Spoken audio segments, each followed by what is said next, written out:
Hello, my name is Marcel Champa. I'm a student of Faculty of Electrical Engineering of University of Ljubljana, and today I'll be presenting the study project I made for the speech technologies class at my study, and the title is Spoofed Speech Detection.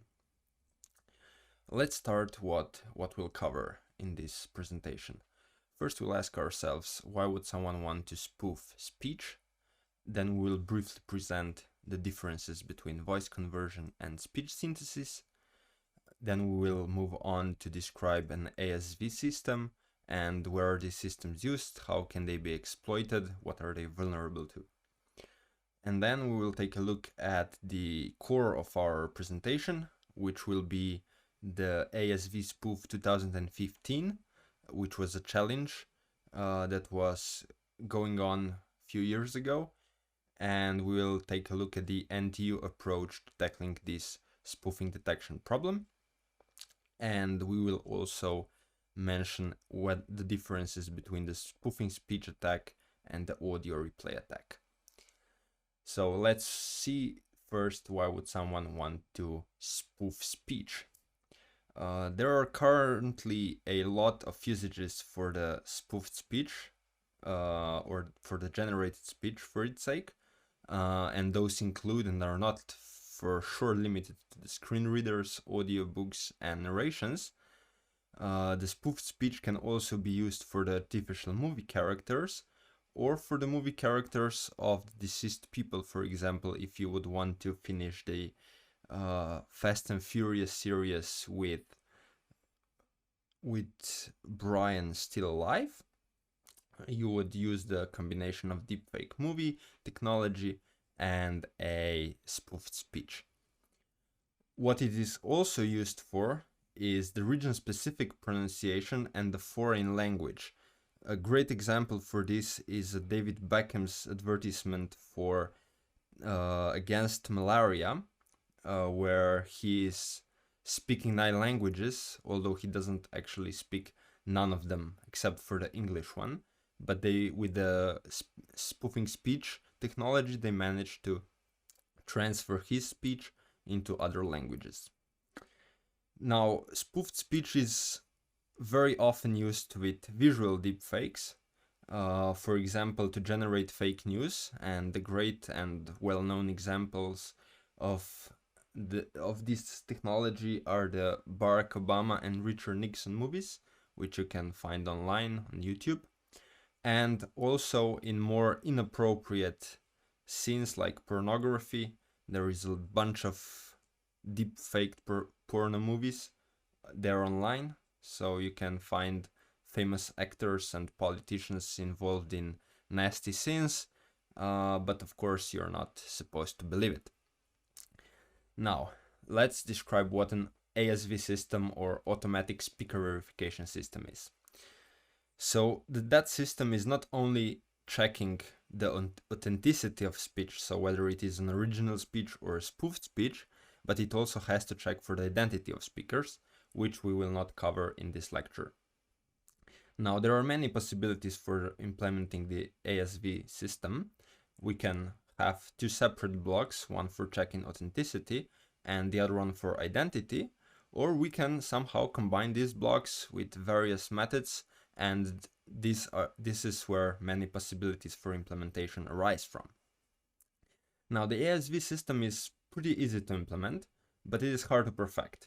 Because why is it easy to implement? If you think you only have to implement 2 blocks, one is for authenticity, one is for identity, you can trade them separately, but it's hard to perfect because the models are not quite catching up to the latest spoofing speech technologies. So ASV system is susceptible to different attacks, to the replay attack and to the fake speech attack. They are different because they use different technologies and different anomalies occur also based on the model, not only on the technology used.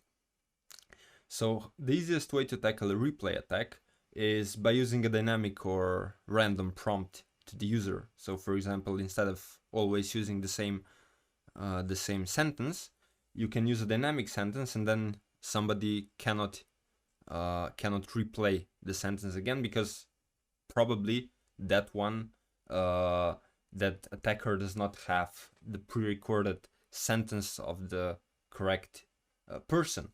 Now, this is an interesting topic in itself for the studies, and as far as I know, the following hasn't been done yet.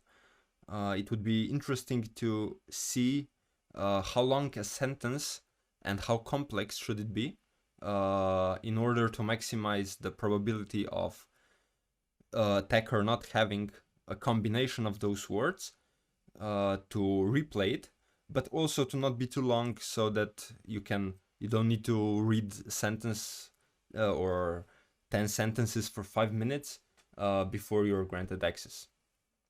Now, when we come to fake speech, how can we tackle it? Well, let's first see how the audio fake is created. Now, there are two methods, as we already said. One is voice conversion, and the other one is text-to-speech, and we shall cover the voice conversion first. It all started with Gaussian mixture model-based techniques, which are now deemed to be deprecated, and they haven't also used the neural nets, because back in the days when they first started voice conversion, the hardware was just not capable of handling the neural nets.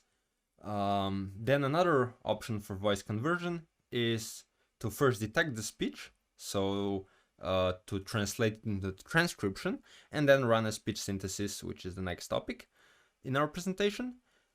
And nowadays, people use pretty much everything they can.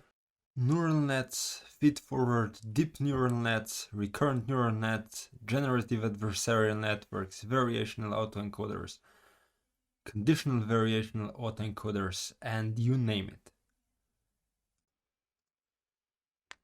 Now, to the speech synthesis, the second variant of generating an audio fake. This has a long history. It all started in 1961 at Bell Labs, the famous Bell Labs, as you can say. And the first speech synthesizer was a completely hardware one. And later on, when the computers and the hardware got better, the speech synthesizers moved to the software part. And there are mainly two ways, the more important ones historically, which are the concatenation synthesis and the Foreman synthesis. Now, the concatenation synthesis is basically just gluing together a pre-recorded speech. So, for example, you would have words pre-recorded, and then when you're given a sentence, you would just glue them together and you'll get the speech. Now, the other one, the Foreman synthesis, does not require any human speech used at the runtime. So this means you don't need a pre-recorded speech at the runtime to be able to produce the output. Now, what it basically does is it takes the parameters like fundamental frequency, voicing, and noise, and those parameters are varied so that they match the target speaker. And of course, the fundamental frequency, voicing, and noise, and all the other parameters are pre-calculated from the target's speech. So you don't need the target speech at the runtime, but you need before in order to calculate these parameters. Pretty clear. And the Foreman synthesis, believe it or not, is widely used in embedded systems and screen readers. Now, the next technology for speech synthesis is HMM, which is hidden Markov model. And it works basically by analyzing the frequency spectrum, fundamental frequency, and duration of speech. These are the core parameters, and they are then tuned using the maximum likelihood method. Now, what people use nowadays for speech synthesis problem, especially in research areas, is some sort of deep learning technique. And we can formulate a speech synthesis problem in terms of deep learning as follows.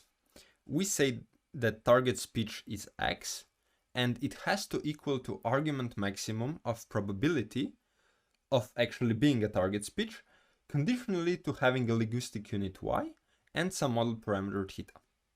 Now, the features for training these deep nets are mostly spectrogram in mel scale and mel frequency spectrum. Now, of course, there are many other features, but these are the most common one and widely used.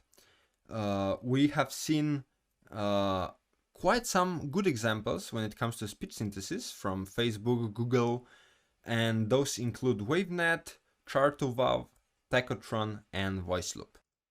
Now to the core of our presentation, detecting an audio fake. We will take a look at the NTU approach for the ASV Spoof 2015 challenge, and this is a great paper, you should read it. The link will be down in the description. And here on the right we can see the architecture that they used.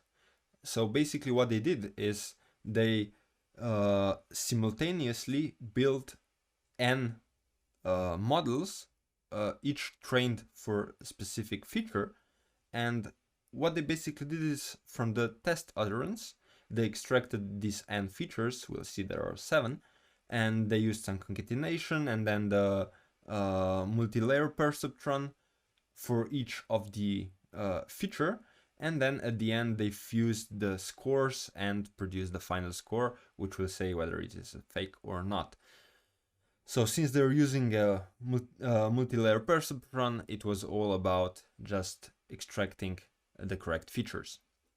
And just to note, we can write utterance in the form of the fast Fourier transform, which will be used later on when we'll be dealing with feature extraction. And let's move on to the first feature they extracted, which is a log magnitude spectrum. Pretty obvious what this feature does is it just basically takes the magnitude of the spectrum and then applies the logarithm to it. Now, the point of the logarithm is it is used to reduce the dynamic range of the magnitude spectrum, so it's more suitable for use as feature, because we know that neural nets like to have condensed inputs so that they are not as susceptible to changes, because when we take a log of something great, it's not that great, you know it, simple maths. And the magnitude spectrum contains information about formant, pitch, harmonic structure of vowel sounds, and on the right here we can see the produced graph or an image of this feature, where we have frequency bins with respect to frame numbers. Now moving on to the second one, we have residual log magnitude spectrum, which is basically similar to the previous one, but they're not taking a magnitude spectrum of the original speech, but rather a residual waveform of the linear predictive coding. Now, why is this good? Well, the log magnitude spectrum is important for speech recognition, but not for spoofed speech detection, because voice conversion and text-to-speech methods are both very good at modeling these. But no one, of course, thought of also modeling the LPC residual. That would be my guess. Now, as we can see, it mainly contains harmonics, but it looks like quite different from the previous one. Now, the third feature, the first phase-based, is the group delay, and phase spectrum by itself is not suitable for spoofing speech detection because of the phase warping effect.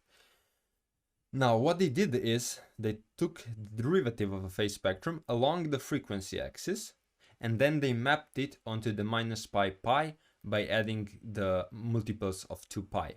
So in simple math terms, we can formulate it as being an operation that is taking a principal value of theta t omega minus theta t omega minus 1, because we are taking a derivative over the frequency axis. And what this feature does is it basically presents a nice harmonics. Now, the fourth feature used is the modified group delay. It is an improved version of group delay. Here are the formulas, pretty much easy to understand. Just you have to know that R and I stand for real and imaginary. Nothing more to say. And alpha and gamma are the tuning parameters. Looks quite different from the previous slide if we take a look at the image, and that's also good for the feature. Now, the fifth one is an instantaneous frequency derivative. Now, this one looks nice, and it's similar to the group delay, but this time we're taking a derivative over the time axis instead of frequency axis. And of course, we're also applying the principal value operator, which maps to the minus pi pi. The pre-last feature is a baseband phase difference, which is a more stable version of time derivative phase spectrum. Now, it is defined as an instantaneous frequency derivative minus omega t L, where L is a frame shift in terms of number of samples, and omega t is simply 2pk over n, where n is a fast Fourier transform length. As we can see, it has quite different patterns than the instantaneous frequency we've seen before. And finally, we've arrived at the last feature, which is a pitch synchronous phase. It involves, as few of the features before, a phase spectrum. And what it basically does is it extracts periodic information by framing the signal used using pitch period instead of fixed frame length. Now, how this works? The glottal closure instant is used to determine location of beginning and end. And then we take two pitch periods and join them together to form one so-called frame. When we have two of these frames, the overlap is calculated and is set to the next pitch period. Now, pitch period, as we can see, will change along the signal, and overlap size will be detected by the second pitch period in the frame, and we repeat this over the whole signal, and we get the picture on the right. On this slide, we can see all of the features combined together with the raw phase spectrum. And if we take a look at some things we mentioned before, we can see that instantaneous frequency on the bottom left and baseband phase difference to the right of it are pretty similar operations, but they are quite different when it comes to the actual image, which means that they will not be as correlated as one would expect. Similarly, looking at group delay and modified group delay, we experience the same thing. And of course, not forget the magnetic spectrums, the residual is quite different from the original one. Now for the results. The results are just astounding. I couldn't believe when I saw this table on the left, but I have to believe them. I mean, it's an article that was published, and what it actually says is that for the known attacks, which are classes 1 to 5, they pretty much didn't miss anything except for the class 5. But when it comes to the classes 6 to 10, which were unknown and were just used in the test set, they also did quite good if we take a look at classes 6 to 9. Now in class 10, what the authors deemed is that it's probably involved to complex operation, that their detector was not capable of detecting, because it was probably either too overfitted or not as general as one would like it to be, because maybe the class 10 involved would need some different features in order to detect it. And taking a look at the graph on the right, we just see the era graph of different features, and the fusion graph is basically at the 0, 0, and therefore it's not visible. Now for the future work, I have some ideas. It would, of course, involve the one-class learning, because that's what I love. And what we could do is we would take the same or some of the features, maybe add some new ones in order to take care of the class 10. Take a similar architecture, but exchange the multi-layer perceptrons for Ganomaly network, and we would only train on the natural speech.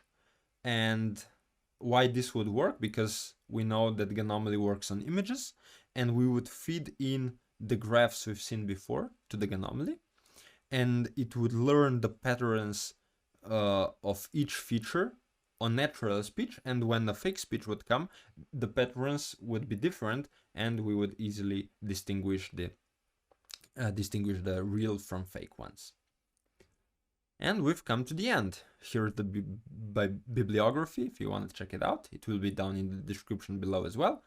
And that's all, folks.